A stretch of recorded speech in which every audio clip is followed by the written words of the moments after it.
Okay, we've got some CEDH tournament gameplay here. The decks are Tymna, Tana, Zur the Enchanter, Magda, and I'm playing Rowan. And this took place in October of 2024 in Salt Lake City. So I'm in the 4th spot, but I start out with a Gemstone Cavern. So I'm able to exile Shreds of Sanity, and they need to look at that because it's not a card really played in CEDH very often. So I start out with Gemstone Cavern on before turn 1. So Tymna Tana goes first, and he plays a land. I guess he shocked it in. I can't really see the lands that he played, but I do know he plays like a Birds of Paradise or another Mana Dork, and then a Chrome Mox, and I can't tell what he pitched. Unfortunately, there's no audio in this because it was very loud, and they just didn't want the audio to mess with the stream. So there's no audio. And then I passes it to Zur, and Zur plays an Esper Sentinel, and that's his turn, and then he passes it over to the Magda player. And the Magda player has a pretty good turn 1 as well. He plays a land, exiles a Simian Spirit Guide to get Magda onto the battlefield. And he passes it to me. With my gemstones out, I play a Mount Doom for turn, a Lotus Petal, and because Rowan is all about taking damage, I decide that I'm going to play a Mana Vault and use the Mana Vault mana to get Rowan onto the battlefield. So I take a damage with Mount Doom, crack the Lotus Petal, and get Rowan out on turn 1. I pass the turn.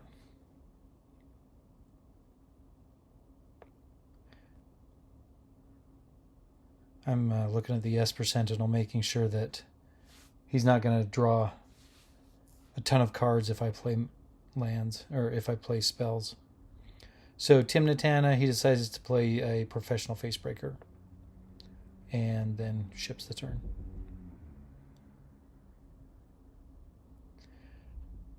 Zur's turn is pretty low-key, just plays a land and passes.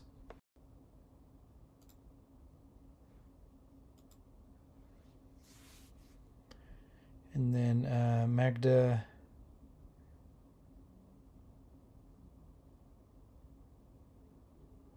plays a mountain for turn.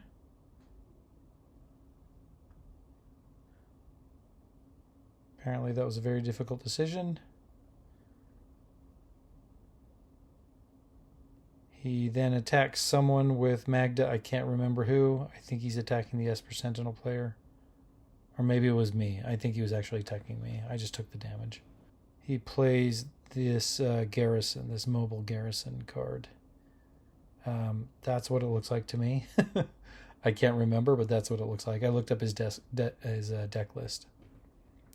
And then passes the turn to me. So I untap. I take a damage from Mana Vault by design to get to start reducing my mana costs with Rowan. So I play a shock land. Or no, sorry, this is a fetch land.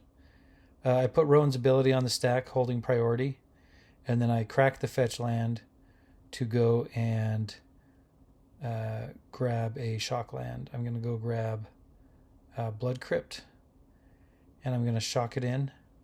So at this point, so with the fetch land, I take a damage, and then the shock land, I take another 2 damage, and then I float a red mana with Mount Doom. So altogether, I've taken 5 damage at this point, and so I let Rowan's ability resolve. So then I play Into the Fire.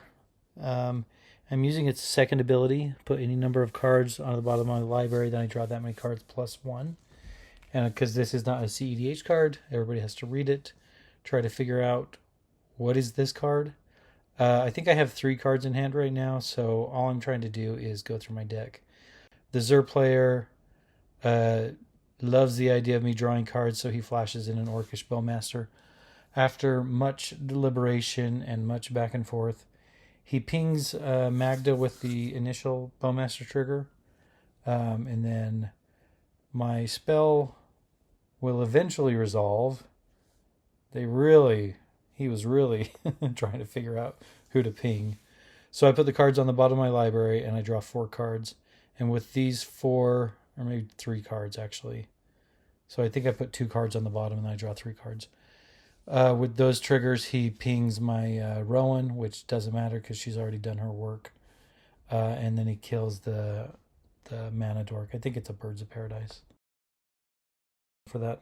So I'm going to tap it for a black to Demonic Tutor. Going to search for something. They're all tapped out. Now, it doesn't mean they don't have any spells that are free, but they're letting me do my thing. So I go find a card. At this point, I need some sort of mana. So he's checking to make sure the ability's still good even after she's dead. So I go get Inspired Tinkering. And it's another non-commander card, or non-CEDH card, but it allows me to get 3 treasure and 3 cards off the top. So with these 3 treasures, that's the main thing. The 3 cards, if I hit something good, would be great, but I literally hit nothing good. I hit a land, a 1-for-1 treasure maker, and a Mox Diamond or something. I can't remember. So I decided to play Beseech the Queen, and basically this cost me 1 black mana to play, because the other cost is paid with Burgies. It's reduced by 5, so if I would have had 1 more damage, it would be reduced by 6 and be completely free, but it's not. It's reduced by 5. So I have to pay 1 mana for it, and then I go and grab something that costs equal to or less than the number of lands I have, and I have 3. So I'm going to go search for something that has 3 mana cost.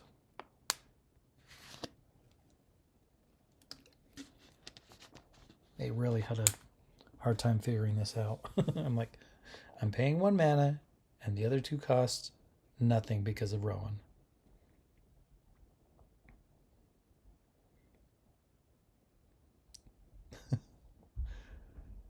So after I explain it to him, they're like, okay. And he's still reading. I'm like, dude, just read the card. You'll get it. I have 3 lands, so I'm going to go get it. They're all cool about it. But that's what happens when I'm playing cards that they don't really see typically in CEDH. So I'm going to get a Wheel of Fortune with, which I'm sure. And the only reason I'm getting Wheel of Fortune is because I need to refill my hand. I need to find something. And I couldn't... typically I'd get like a Jessica's Will, but because Rowan was already off the battlefield, it was kind of pointless. So I'm just like, you know what? I'm going to let the Bowmaster have his triggers. I don't really care. I'm all in at this point. So I'm just going to wheel and hope for the best. So 21 triggers. I'm pretty sure. So I think he kills the Face Breaker and the rest go to my face. So I start out with a Dark Ritual. I'm kind of testing the waters here. That resolves, so I play a Priest of Gix. I get more mana. So I think I have 5 floating black mana at this point. So then I play this Ruthless Technomancer, sacrificing Priest of Gix to get some treasure tokens. I believe I get 3 treasure tokens. So I believe my count is 4 black mana and 3 treasure tokens at this point.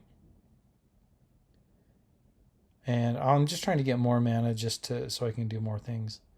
And then I luckily have a Dark Petition in hand. And there's definitely more than 1 sorcery instant in the graveyard, so this actually nets me a black mana. So I pay 2, go down to 2, and then I go back up to 5 again.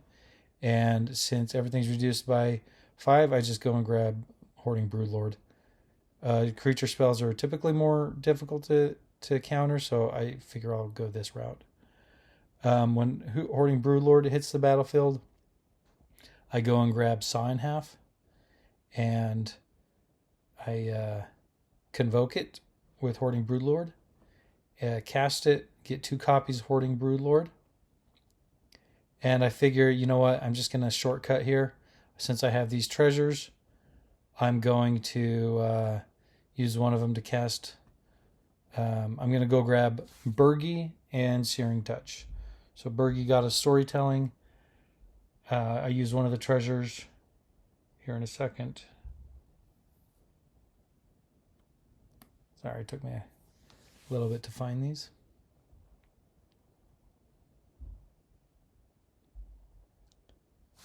So I use one of the treasures to cast Bergie for 1 red mana, basically. And then I use the other one that I got from the Hoarding Broodlord copy to cast Searing Touch, paying the buyback cost with Rowan's ability, and netting 1 red mana every time I cast it with Bergie.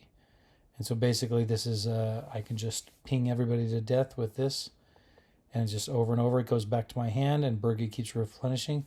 They don't have any removal. They're tapped out. They're not showing any sort of interaction, and that was it. So that's turn 2 Rowan win.